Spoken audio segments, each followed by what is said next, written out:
Good morning students. पिछले videos में हमने 2 से लेकर 11 तक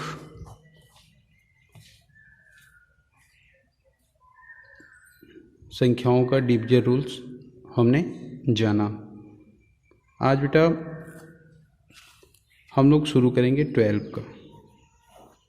तो 12 से कोई संख्या कब डिविजिबल हो सकती है, ध्यान से सुनना बेटा। A number is divisible by 12 if it is divisible by both 3 and 4।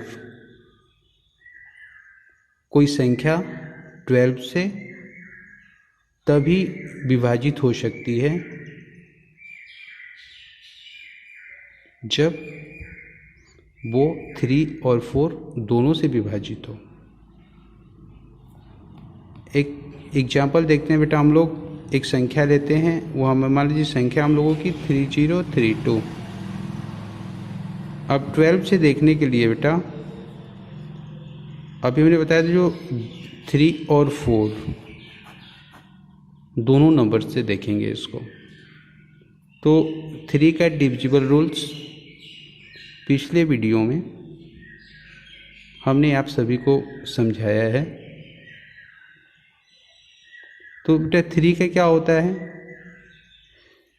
जो नंबर दिया हुआ है उस नंबर के सारे डिजिट्स को हम लोग ऐड करते हैं। तो क्या करेंगे, सारे अंकों को हम लोग ऐड करेंगे। 3 + 0 + 3 + 2 8 किए कितना हुआ बेटा 8। 3 के टेबल में 8 नहीं आता है, तो 8 3 से डिविजिबल नहीं है।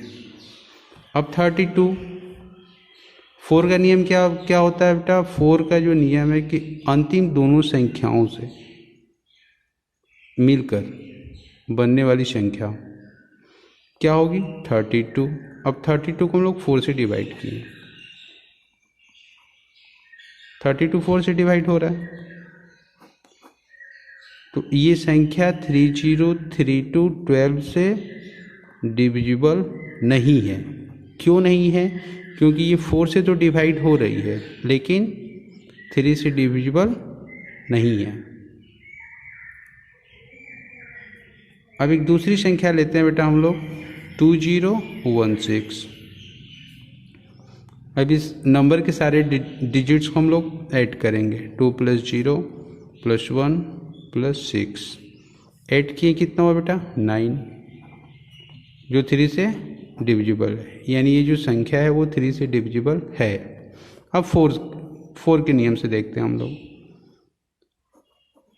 तो लास्ट 2 डिजिट्स मिलकर बनने वाली संख्या बेटा 16 को 4 से डिवाइड करते हैं हम लोग। ये 4 से डिविजिबल है, यानी ये संख्या 3 और 4 दोनों से डिविजिबल है। तो ये संख्या हम लोगों की 2016 12 से डिविजिबल है। वैसे बेटा एक और संख्या लेते हैं हम लोग 2 + 7 + 7 + 5 + 0। अब इसको ऐड करें हम लोग 2 7 9 9 7 16 और 5 21। 3 के टेबल में 21 आता है, तो 21 3 से डिविजिबल है। जो संख्या है हम लोगों की 27750, इसके अंतिम जो दोनों डिजिट से मिलकर बनने वाली संख्या वो होगी 50। 50 को 4 से डिवाइड करते हैं हम, ये 4 से डिविजिबल नहीं है। यानी ये संख्या हम लोगों का 27750 12 से डिविजिबल नहीं है। क्यों नहीं है, ये 3 से तो ये डिवाइड हो रही है ये संख्या, लेकिन 4 से डिवाइड नहीं हो रही है। तो ये संख्या 12 से डिविजिबल नहीं है। अब बेटा हम लोग जानेंगे 13 का क्या नियम होता है। तो बेटा 13 से किसी भी संख्या को डिविजिबल होने के लिए क्या देखना है हम लोगों को। मान लीजिए कोई संख्या दी हुई है 169, तो 13 से डिविजिबल होने के लिए बेटा हम लोग क्या करेंगे, यूनिट प्लेस की जो संख्या होती है, यूनिट प्लेस पे जो संख्या होती है उसको हम लोग 4 से मल्टीप्लाई करते हैं कि कितना हो जाएगा बेटा 36, और बाकी जो नंबर में जो बच गया संख्या उसमें इसको हम लोग ऐड कर देते हैं 52। अब इसको आगे भी कर सकते हैं, जैसे 2 4 जा, फिर वही यूनिट प्लेस की संख्या को 4 से मल्टीप्लाई, ये 8 हुआ। अब यहाँ पे बचा क्या अपना 5 और 8 दोनों को ऐड कर देते हैं 13 हुआ, यानी ये संख्या 13 से डिविजिबल है। 169 13 से डिविजिबल है। इसमें क्या ध्यान देना बेटा, इसमें बस ये ध्यान देना हम लोगों को 13 से डिविजिबल होने के लिए, चेक करने के लिए जो संख्या दी हुई रहेगी, जो नंबर दिया हुआ रहेगा बेटा, उसके यूनिट प्लेस को 4 से मल्टीप्लाई करेंगे, जो मल्टीप्लाई का आंसर आएगा बाकी बची हुई संख्या में उसे प्लस करेंगे। प्लस करने के बाद अगर संख्या छोटी आती है तो ठीक, बड़ी है तो फिर इसी प्रक्रिया को हम लोग रिपीट करेंगे। या यूनिट प्लेस वाली संख्या में 4 से मल्टीप्लाई, अब जो मल्टीप्लाई का आंसर आया बाकी बची संख्या में उसे प्लस कर दिए हम लोग। 13 आया, 13 की टेबल में आता है तो ये 13 से डिवाइड है, जब तो 169 13 से डिविजिबल है। एक और संख्या लेते हैं हम लोग, मैंने 845। क्या करना है हम लोगों को, यूनिट प्लेस वाली संख्या को 4 से मल्टीप्लाई करना है। जब 4 से मल्टीप्लाई करिए तो कितना हो गया 20, बस यूनिट प्लेस वाली संख्या को। अब जो संख्या बचा उसमें 20 को हम लोग ऐड कर देंगे, ये हो गया बेटा 104 हुआ।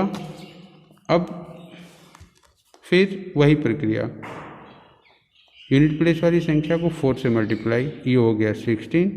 अब 10 में 16 को ऐड कर दिए हम लोग, ये हो गया 26, यानी 26 13 से डिविजिबल है, यानी हम लोग की संख्या 845 13 से डिविजिबल है।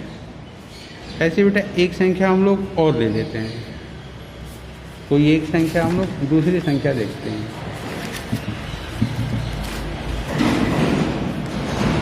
मान लीजिए एक संख्या है हम लोगों का 10985, एक बड़ी संख्या लेते हैं हम लोग। अब इसको 13 के नियम पे रख के हम लोग चेक करते हैं कि 13 से डिविजिबल है कि नहीं है। तो क्या करेंगे, यूनिट प्लेस पे जो संख्या है उसको 4 से मल्टीप्लाई 20, बाकी बची संख्या में इसे हम लोग को ऐड कर देना है। ये बेटा इतना आया, ये बड़ी संख्या है। फिर वही उसी प्रक्रिया को बार बार रिपीट करते जाना है। यूनिट प्लेस पे 4 से मल्टीप्लाई, ये 32, बाकी बची संख्या में से हम लोगों को ऐड कर देना है 143। फिर यूनिट प्लेस के 3, 4 से मल्टीप्लाई किया 12, अब जो संख्या बची उसको इसमें ऐड कर दिए। ये कितना हो गया बेटा 6 112 26, यानी 26 13 से डिविजिबल है, यानी हमारी संख्या 10985 13 से डिविजिबल है। बेटा इसके अगली क्लास में हम लोग पढ़ेंगे, फ्रैक्शन के बारे में पढ़ेंगे हम लोग। थैंक्स।